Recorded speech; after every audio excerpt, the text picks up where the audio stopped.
చేయాలి, ఎవరు వాళ్ళని పాలించాలి అనేది. సరే, మనం మస్తాన్ రావు గారి దగ్గరికి వెళ్దాం. మస్తాన్ రావు గారు, మనం చూస్తున్నాం పవన్ కళ్యాణ్ రావడానికి ఏ విధమైన ఆంక్షలు విధించారు, దానికి గల కారణాలు ఏంటి అని నిన్న సీఎం రేవంత్ రెడ్డి క్లియర్ గా చెప్పడం చూసాం. అండ్ ఇప్పుడు బీఆర్ఎస్ బీజేపీ నుంచి ఉన్న మన గెస్టులు కూడా ఏ విధమైన వాళ్ళ కామెంట్స్ వినిపించారో కూడా చూస్తున్నాం. అసలు మీ అనాలిసిస్ ఏంటి దీనిపైన? గుడ్ మార్నింగ్ అండి. జీ తెలుగు ప్రేక్షకులకు, ప్యానెల్ లో ఉన్న పెద్దలకు, మీకు కూడా.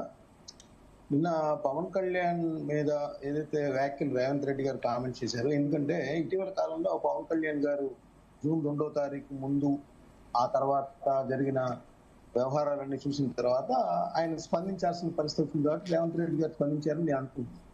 ఎందుకంటే పవన్ కళ్యాణ్ గారు ఢిల్లీ వెళ్ళి కూడా రేవంత్ రెడ్డి గారు ఇటీవల చేసిన కామెంట్స్ మీద ఆయన ఏం శైలిలో వ్యాఖ్యలు చేశారు. ఉత్తర దక్షిణాలని చెప్పేసి, అంటే దక్షిణాదికి తక్కువ నిధులు ఇస్తున్నాయని చెప్పేసి రేవంత్ రెడ్డి గారు కామెంట్ చేసిన పరిస్థితి ఇటీవల కాలంలో. సో అలా వచ్చినప్పుడు ఏంటంటే పవన్ కళ్యాణ్ గారు దానికి కౌంటర్ గా అట్లా దేశాన్ని ఉత్తర దక్షిణాలుగా విభజించడం సరైన విధానం కాదు అని చెప్పే విధంగా కామెంట్ చేశారు. అదేవిధంగా రాహుల్ గాంధీ ఇక్కడికి ఎలా వస్తారనేది కామెంట్ చేశారు. సో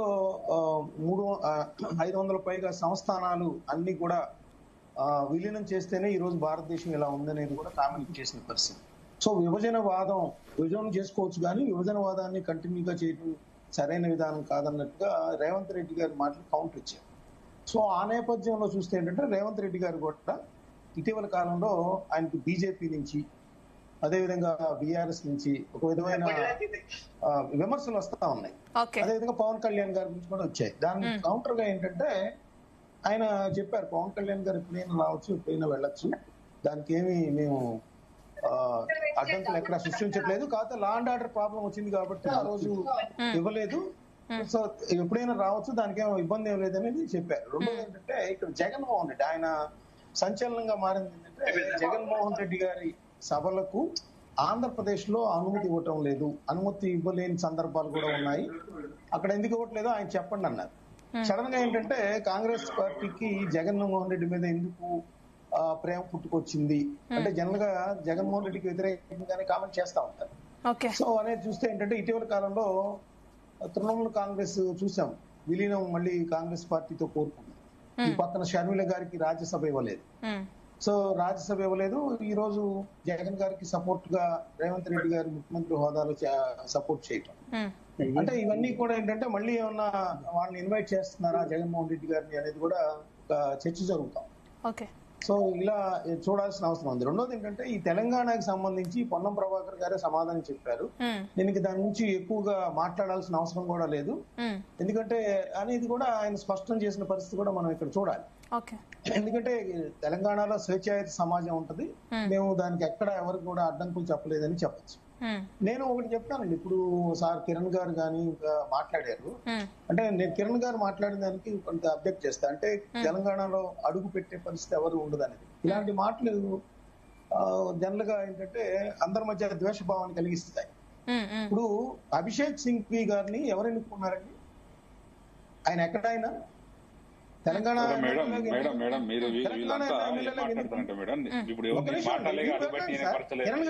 తర్వాత సమాధానం చెప్పండి.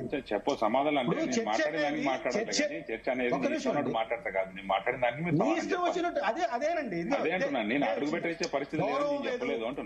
నీ ఇష్టం అంటావు, ఏంది ఇది ఏకవచన సంబోధన? ఒక చర్చ జరుగుతుంది, ఆ క్వశ్చన్ అరే వినండి అయ్యా, అరే వినండి, వినాలి. నేను మాట్లాడడానికి సబ్జెక్ట్ చర్చలు మాట్లాడాలి, అడుగుపెట్టని సబ్జెక్ట్ మాట్లాడాలి. నీకేం కెపాసిటీ ఉంది? నీకేం కెపాసిటీ ఉంది? మేము చెప్పింది కూర్చున్నాం, వినరు అంటున్నా, వినరు, వినాలి, వినాలి. నువ్వు చెప్పింది మేము నువ్వు యూజ్లెస్, మేం కాదు. అందుకనే అదే వినరు అంటున్నా, నువ్వు మాట్లాడు, వినాలి, వినాలి. మేడం ఆయన మాట్లాడినవ్వండి లేదా నన్ను మాట్లాడినవ్వండి. ఒక్క నిమిషం కిరణ్ గారు టైం ఇస్తానండి, ఆయనది కంప్లీట్ అయింది. నేను క్లారిటీ ఇస్తాను. నేను చెప్పింది ఏంటంటే అడుగు పెట్టనియలేరు అన్న సబ్జెక్టు నేను మాట్లాడలేదు. ఎవరైనా రావచ్చు అని చెప్పిండు, కానీ వచ్చినప్పుడు చూడండి, ప్రజలు వెనక్కి తిప్పి వ్యతిరేకంగా చూడండి. ప్రజల వెనక్కి తిప్పి చూడండి. లేదు వినండి, ప్రజలకు ఆయన వ్యతిరేకంగా అన్నాడు, మాట్లాడితే ఆ వెనక్కి రోజున తిప్పి పరిస్థితుల్లో అట్లా లేదు దయచేసి అని చెప్పినాం. అంతే తప్ప మీరు అడుగు పెట్టనియమో చేయనియమో అని మాట్లాడలేదు. తెలంగాణ రాష్ట్రానికి కానీ ప్రజలకు వ్యతిరేకంగా మాట్లాడినప్పుడు అంటే కిరణ్ గారు మీరు ఇందాక మాట్లాడుతున్నప్పుడు తెలంగాణకి ఇటు ఏపీ వాళ్ళు ఎవరైనా వస్తే కనుక ఆయన అక్కడ డిప్యూటీ సీఎం గా ఉన్నారు, మరి ఇక్కడికి ఎందుకు వచ్చారు అనే కోణంలో మీరు చెప్పడం జరిగింది. కిందకి వచ్చారని మాట్లాడలేదు. డిప్యూటీ సీఎం గా ఉన్నప్పుడు వేరే రాష్ట్రానికి వచ్చినప్పుడు ఆ రాష్ట్ర ఏమంటారు, ఆ రాష్ట్ర ప్రజల్ని కూడా రాష్ట్రాన్ని కూడా గౌరవిస్తూ ఉండాలి తప్ప ప్రజలకు వ్యతిరేకంగా మాట్లాడే సందర్భాలు తీసుకురావద్దు అనేది క్లియర్ గా చెప్పినాం. ఎవరైనా ఈ రాష్ట్ర సీఎం కాదు, దేశం కాదు, ప్రపంచ దేశాల నుంచి ఎవరైనా రావచ్చు, కానీ రాష్ట్రానికి ప్రజలకు వ్యతిరేకంగా మాట్లాడద్దు. ఎస్, నేను చెప్తున్నా, నేను వేరే రాష్ట్రానికి పోయి ఆ రాష్ట్ర ప్రజలకు వ్యతిరేకంగా మాట్లాడితే వాళ్ళు కూడా ఒప్పుకోరు అంటున్నా. ఆ రాష్ట్ర ప్రజలకు వ్యతిరేకంగా మాట్లాడితే గౌరవంగా ఉంటే మంచిది.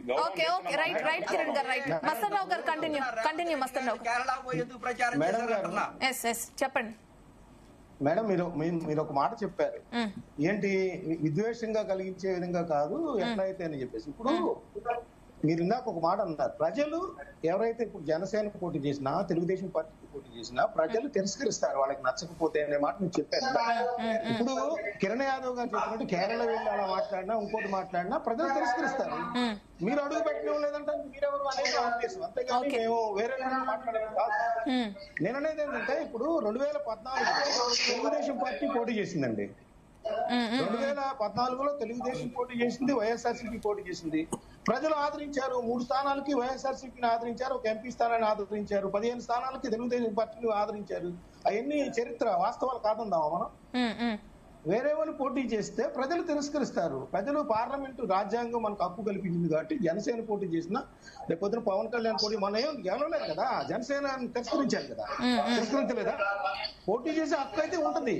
అంటే నేను అనేది ఏంటంటే, ఎవరో కొంతమంది వ్యక్తులు చేసిన దానికి సమాధానంగా పవన్ కళ్యాణ్ చెప్పారు. కొంతమంది ఎవరైతే ఈ విధంగా అన్నారో మస్తాన్ రావు గారు, దాని గురించే కదా మీరు అంటున్నట్లే.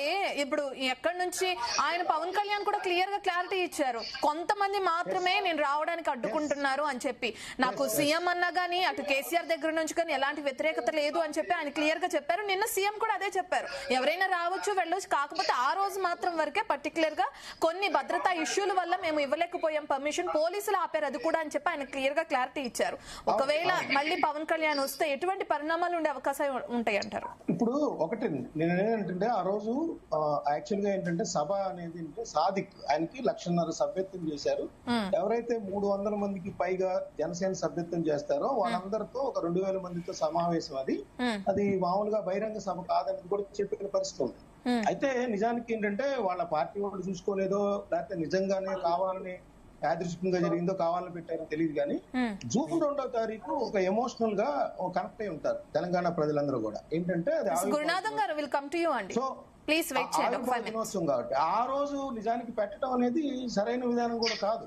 జనసేన కూడా ఆలోచించుకోవాల్సింది, ఆ రోజు పెట్టకుండా ఇంకో రోజు పెట్టుకుంటే బాగుండేది. ఆ రోజు పెట్టడం వల్ల ఏంటంటే అక్కడ ప్రజల్లో భావోద్వేగాలు ఉంటాయి. తెలంగాణ ఎందుకు పెట్టాల్సి వచ్చిందని అంటే, అక్కడ తెలంగాణ సమాజమే కార్యకర్తలు, ఆంధ్ర నుంచి పోలా కార్యకర్తలు. పవన్ కళ్యాణ్ గారు కండక్ట్ చేస్తున్నాడు చెప్పి జాతీయ లెవెల్లో అక్కడ ఉందంతా కూడా తెలంగాణ సమాజమే. ఆ తెలంగాణ సమాజం వాళ్ళని గౌరవపరచడం కోసం, రాజకీయంగా వాళ్ళని చేయడం కోసం, అక్కడ వాళ్ళ మోసాలను బయటికి ఎకరువు పెట్టడం కోసం చేసాడే గానీ ఆంధ్ర నుంచి ఎవరి ప్రజల కోసం పెట్టింది 2వ తారీఖు పెట్టింది అక్కడ తెలంగాణ సమాజం కోసం పెట్టారు.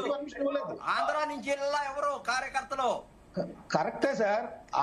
పార్టీంది తెలంగాణ, అది మర్చిపోతున్నారు. ఆ రోజు పోలీసులకి సమాచారం ఉంది అక్కడ ఏదైనా ఇబ్బంది కలిగిద్దని, అందుకని వాళ్ళు పర్మిషన్ ఇవ్వలేదు. ఏమి ఇబ్బంది కలుగుతుంది సార్? తెలంగాణ ప్రజల కోసం. మస్తాన్ రావు గారు మళ్ళీ వస్తాను మీ దగ్గరికి. ఒక్క నిమిషం గురునాథం గారు, ఒక్క నిమిషం. మనతో పాటు అటు జూమ్ లో జయరామ్ గౌడ జాయిన్ అయ్యారు, అనలిస్ట్ ఆయన. జయరామ్ గారు, మనం చూస్తున్నాం ఇంతకు ముందు కూడా కేసీఆర్ వెళ్లి ఏపీలో ఇదే విధంగా పార్టీ పెట్టడం, దానికి ఏదైతే జనసేనకి సంబంధించిన